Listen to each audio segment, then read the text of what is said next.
یا داؤد انا جعلناک خلیفۃ فی الارض فاحکم بین الناس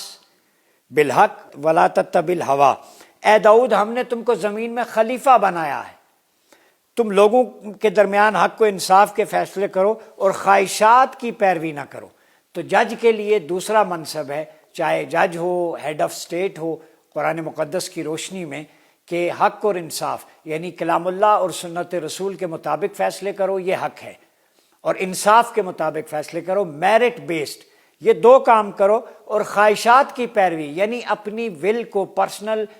ول اینڈ وش اور پرائورٹیز کو جو ہے پرائورٹائز نہ کرو، بلکہ جو کچھ اللہ اور اس کے رسول صلی اللہ علیہ وسلم نے فرمایا ہے اور جو کچھ انصاف کے مطابق ہے اس کے تقاضوں کے مطابق فیصلہ کرو۔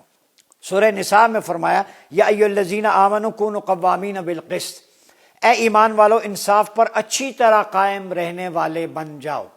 مومن کی ایک صفت بیان کی ہے ایمان والے کی، ایمان والا وہ نہیں ہے کہ صرف کلمہ پڑھ لیا، ایمان والے کا فیصلہ رائٹنگز حق و انصاف کے مطابق ہوگا تو وہ مومن ہے، وہ کرسی عدالت پر منصب پر بیٹھا ہے، وہ میرٹ کا فیصلہ کرتا ہے بغیر کسی لائک اور ڈس لائک کے، میلافائڈیز کے، وہ اگر انصاف پر فیصلہ کرتا ہے تو وہ مومن ہے،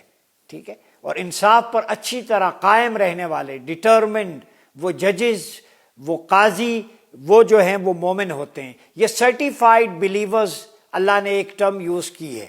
ٹھیک ہے، آمنو، یعنی سرٹیفکیٹ اللہ دے رہا ہے ایمان والوں کو، تو وہ ایمان جس پر اللہ کی مور تصدیق ثبت ہو جائے وہ اس قاضی کے لیے ہے جو انصاف کے مطابق فیصلہ کرتا ہے۔ اب وہ جج اور قاضی دیکھ لے کہ وہ کہاں کھڑا ہے۔ اگر آپ سرٹیفائیڈ ڈیوائن سٹیمپ چاہتے ہیں اپنے بیلیو پہ، سٹیمپڈ بلیور بننا چاہتے ہیں فرام آل مائٹی اللہ، تو حق و صداقت کے ساتھ فیصلے کریں۔